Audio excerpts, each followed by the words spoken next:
RCR, la red que comunica y une al Perú.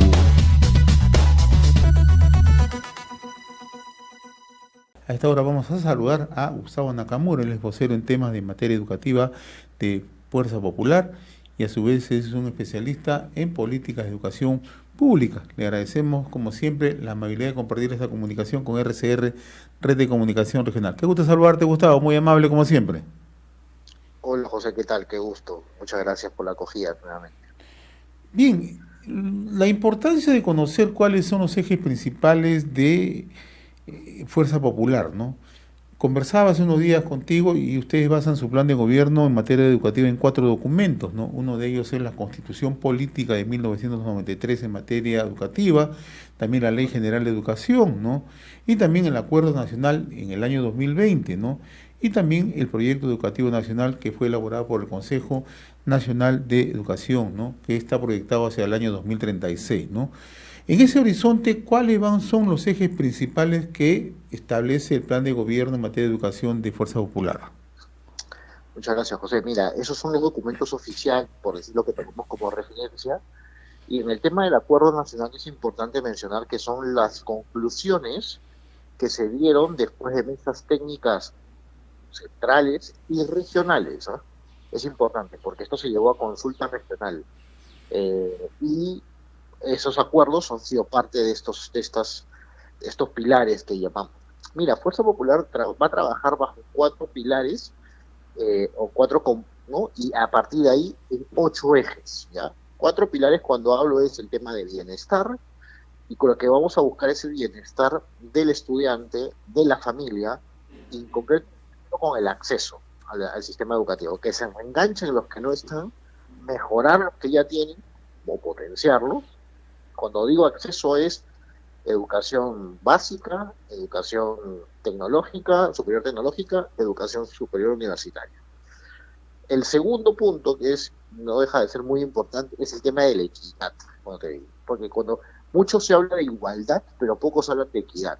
¿Por qué decimos equidad? Porque nosotros pensamos y sostenemos en realidad que no puede ser una misma estrategia para todo el país.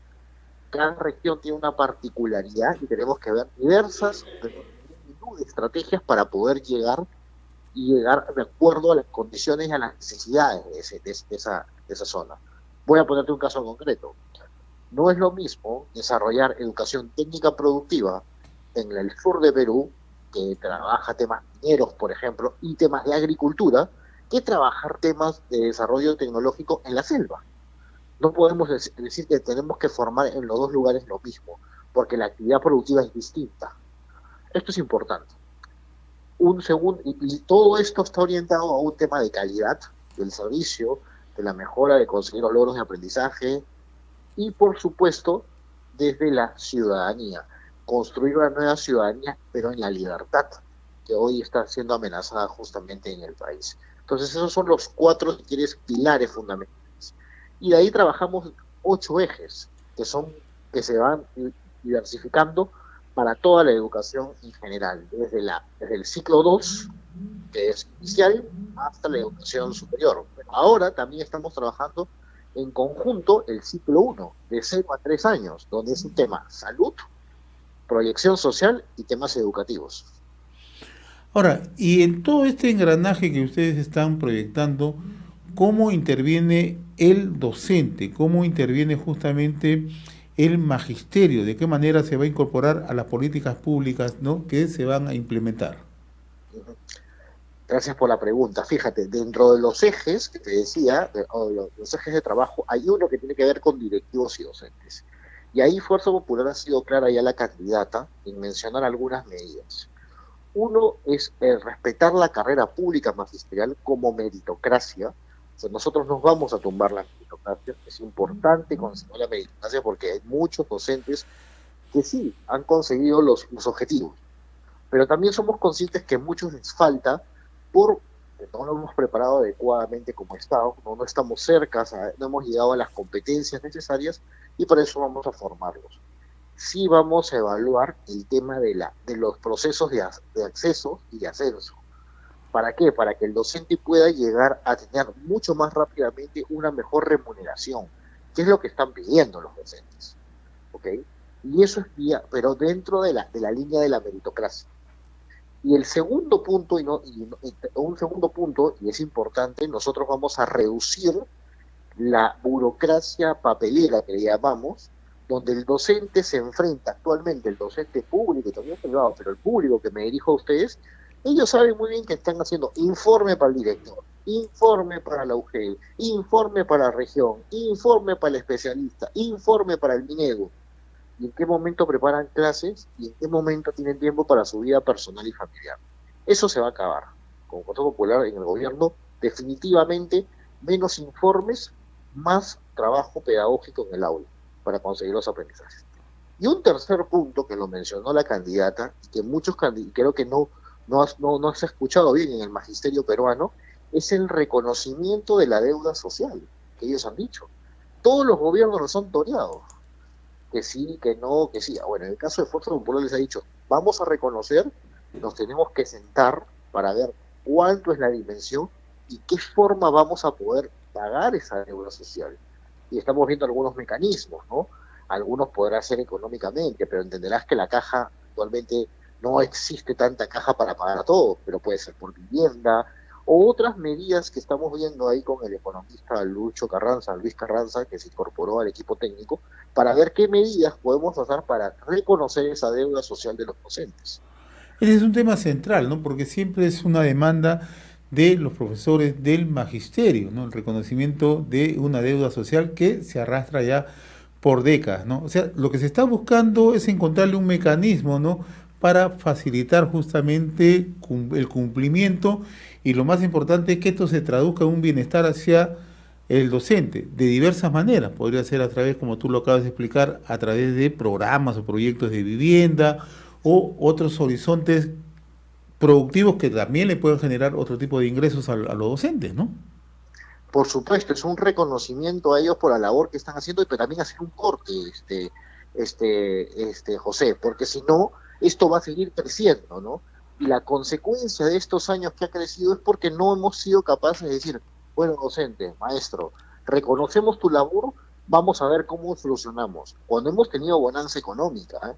Yo no digo que paguemos todo en efectivo, porque eso también sería demagógico de nuestra parte, pero sí queremos reconocerlo y ver los mecanismos y dejar los mecanismos para comenzar a pagar lo más pronto posible, con diversas opciones que el docente libremente, nuevamente, la palabra libremente, decida por qué opción tomar. Esto es importante para nosotros. Y un cuarto punto, que no deja de ser importante, José, queremos que los docentes participen de la política educativa nacional. Y la forma que van a hacerlo es que tienen que tener sus espacios en el Consejo Nacional de la Educación. Ahí tienen que estar los docentes de zonas urbanas y rurales y de regiones. Ellos tienen que participar en el diseño de las políticas, porque nadie más que ellos saben las necesidades de cada contexto. ¿Actualmente eso no ocurre, Gustavo? ¿Perdón? ¿Actualmente eso no ocurre? ¿No tienen un asiento en el Consejo Nacional de Educación? No están representados. Si tú preguntas a las diferentes agregaciones, y te hablo de la rama magisterial, el Sindicato Único de Maestros en Regiones, lo que era antes el SUTER regional, incluso me atrevo a decir el CONARE, que está bien alejado con nuestra propuesta en algunos momentos, pero ellos también tienen que tener parte. Porque, José, lo que ha dicho Keiko Fujimori, o sea, tenemos que trabajar todos. Mira, y un claro ejemplo es nuestro equipo técnico ya de Fuerza Popular en el tema educativo.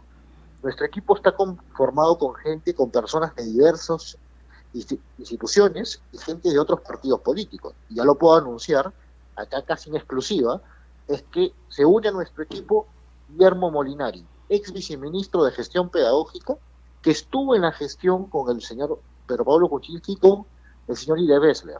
Lo hemos invitado y ha aceptado. Y él es miembro de Alianza para el Progreso, ha pedido una licencia ya hace un tiempo y se une a nuestro equipo, porque sabe.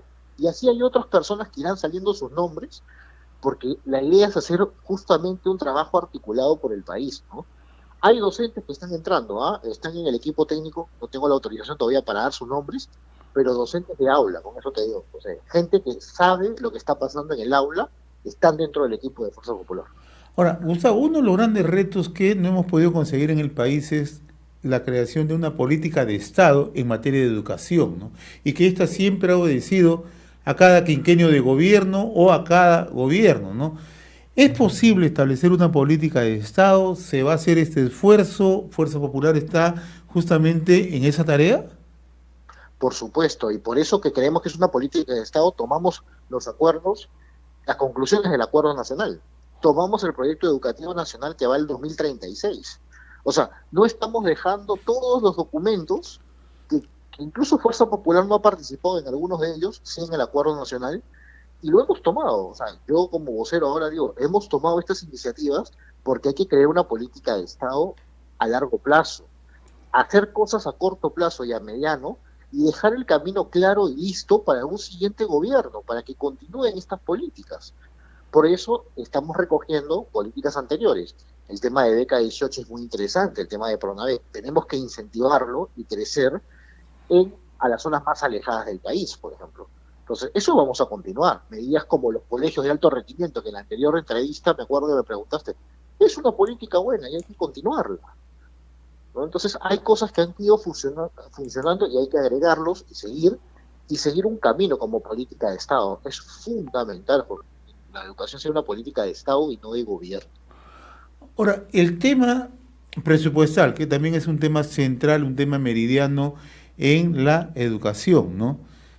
Se va a evaluar un aumento en el presupuesto del sector de educación porque en el otro lado tenemos la propuesta del 10% del PBI, ¿no?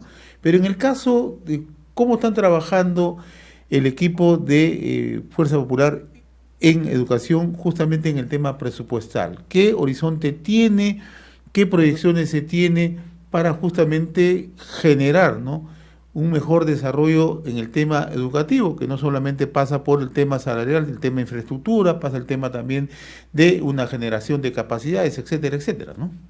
Sí, mira, a ver, el 10% del PBI todos quisiéramos, ¿ok? Pero no es posible por una simple argumento que les puedo dar, amigos. Es, el presupuesto general de la República es el 23% del PBI. Eso quiere decir que el 10% sería educación, el resto del Estado trabajaría con el 13%. Y eso es imposible. Eso es demagógico y engañar a la población. No quiere decir que no estemos de acuerdo. ¿Quién no quisiera llegar al 10%? Lo que ha dicho Fuerza Popular y en su plan de gobierno es aspira a llegar al 6%, y no porque a Fuerza Popular se les ocurra el 6%, porque en las conclusiones del Acuerdo Nacional se acordó, va la redundancia, los partidos políticos, la sociedad civil, las empresas, la iglesia estuvo presente y dijeron, todos vamos a hacer el esfuerzo por llegar al 6% del PBI. Hemos tomado esa iniciativa como propuesta y vamos a intentar cumplirla en un quinquenio, paulatinamente. Pero sabiendo que eso va a demorar por el tema de la reactivación económica y todo lo que implica, mientras que eso se dé, los recursos que tenemos ahora van a ir enfocados en 3 líneas, José. Docentes, ¿ok? Docentes y directivos, infraestructura y materiales educativos. Vamos a dotar, y cuarto punto, mejorar el tema de la descentralización y dar de especialistas a las regiones. Menos especialistas en Lima, por favor, y más especialistas en las regiones. Es lo que reclaman las UGELes, es lo que reclaman los directores regionales de educación. Hay que dotarlos a ellos. Ellos son los que están más cerca al aula, no son los que están en el edificio de San Borja, son los que están en las zonas. Esto es importante, que tenemos que dar una vuelta a esa estructura que se tiene actualmente. Ahora, cuando refieren el tema presupuestal al tema de los docentes, estamos hablando del piso salarial, o sea, del cumplimiento que se tiene, las obligaciones que se tiene año a año con los docentes. Así es, hay que buscar pagarles mucho mejor, José. Y también hay que exigirles también. O sea, así como queremos exigirles, tenemos que pagarles. Si no, estamos pidiéndoles muchas cosas a ellos y no estamos cumpliendo por el lado salarial. Es importante que vaya de la mano. Y los docentes lo entienden. Sí queremos hacerlo y nuestra prioridad va a ser en eso. Te voy a dar un dato concreto.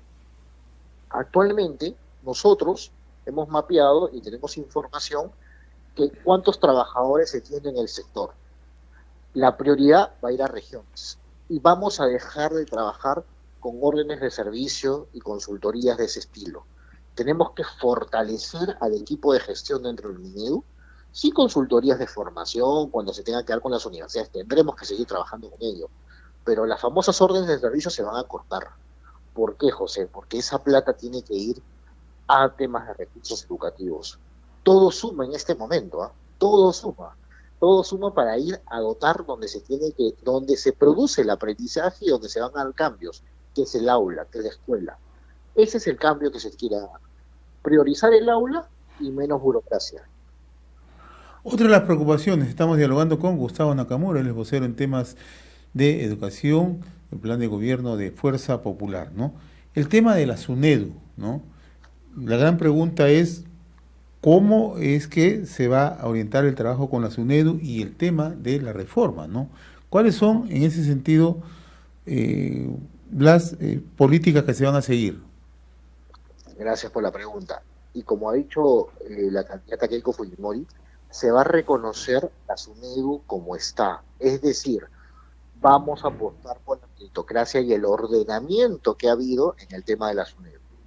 Pero otra vez aclaro, y esto es importante que lo sepan todos los que nos escuchan en las regiones, la SUNEDU es una institución que ejerce la política de educación superior universitaria por mandato del Ministerio de Educación. El ente rector de la política educativa nacional es el MINEDU.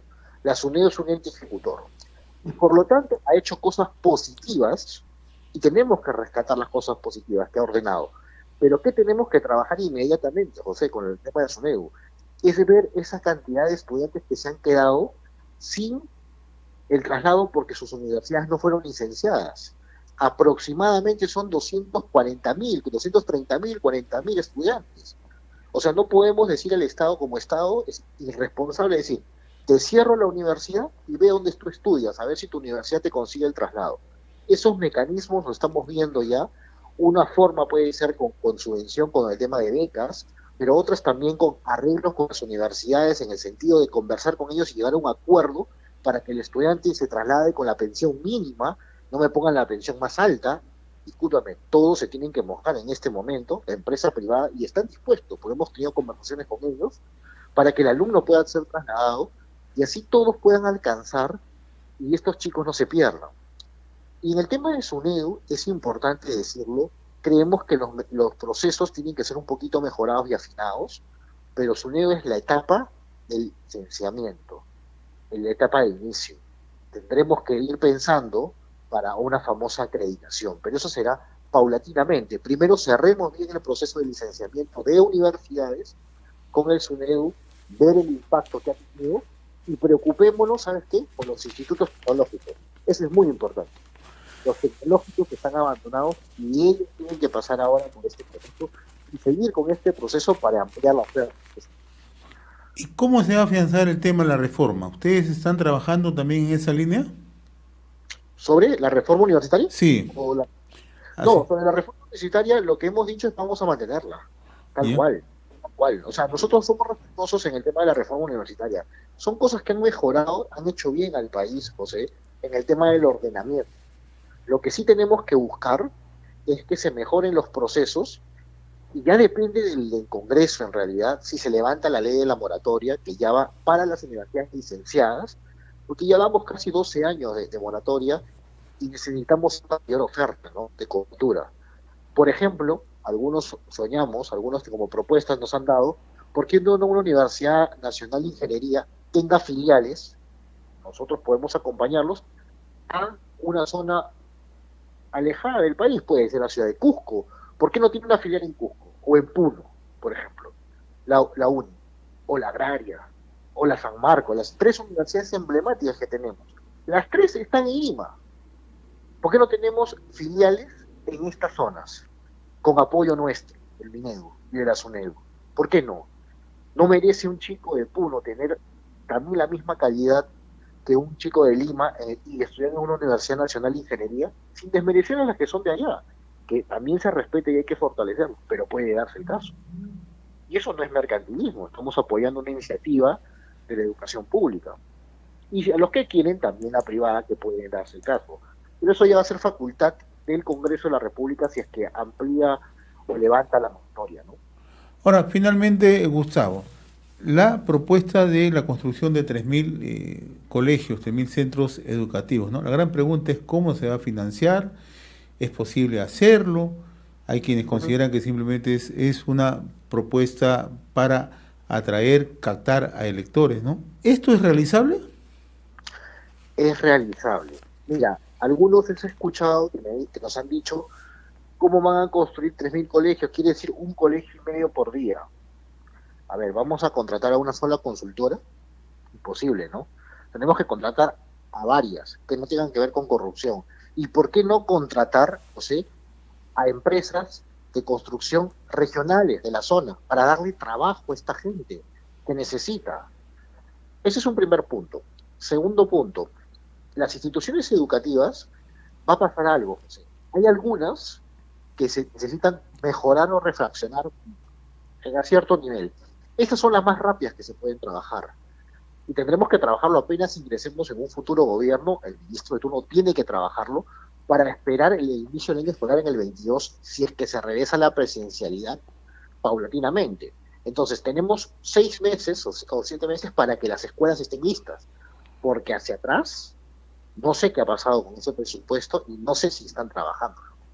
Información no tenemos todavía sobre ello. Seguramente en la transferencia, si un eventual gobierno de Fuerza Popular, lo harán. Entonces tendremos que trabajar esta parte. Y en el caso de los 3.000 colegios, se trabaja con diversos mecanismos. Una opción es gobierno a gobierno, ¿sí? Otra opción, ¿tú no crees que sea probable que con desarrollo les damos todo el expediente técnico? Las municipalidades, ¿cuántas municipalidades tenemos en el país? Darle un colegio que una municipalidad lo haga en 5 años, ¿no lo puede hacer? ¿O no confiamos en los alcaldes? Bueno, con supervisión nuestra, compañía, pues se puede. Ahora me dices, ¿de dónde sacamos los recursos? Bueno, hay 2 o 3 formas. Una, seguir apostando por las obras por impuesto, ¿sí? Otra es justamente el endeudamiento, que no queda otra, hablando con Luis Carranza. El Perú es uno de los países que en materia económica es la más saludable junto a Chile y al Paraguay, el que ha estado en la CAF, y cree que todavía tenemos potencialidad para poder endeudarnos con un plan claro y nuestro ratio financiero y nuestra calificación no se cambie. Y la tercera que estamos buscando ya es donaciones de gobiernos amigos que pueden darnos recursos para esto. Entonces estamos buscando diversos mecanismos y solamente quiero terminar diciendo, el tema de los 3.000 colegios, hay colegios, José, que van a tener que ser tumbados, derruidos. Y en ese colegio construir un nuevo centro educativo. 3.000 colegios no quiere decir 3.000 nuevos códigos modulares, por favor. No se entienda mal. 3.000 colegios es 3.000 zonas, o sea, colegios, o sea, los cascos del colegio, si quieres decirlo así, las paredes del colegio, que en algunos serán nuevos, totalmente nuevos, y otros tendremos que tumbar y construir nuevos. Y ahí se cumplirán los 3.000 colegios, José. Muy bien, Gustavo, yo te agradezco como siempre la amabilidad de haber compartido esta comunicación con Enlace Regional RCR, Red de Comunicación Regional. Gracias, un fuerte abrazo, muy amable. RCR, la red que comunica y une al Perú.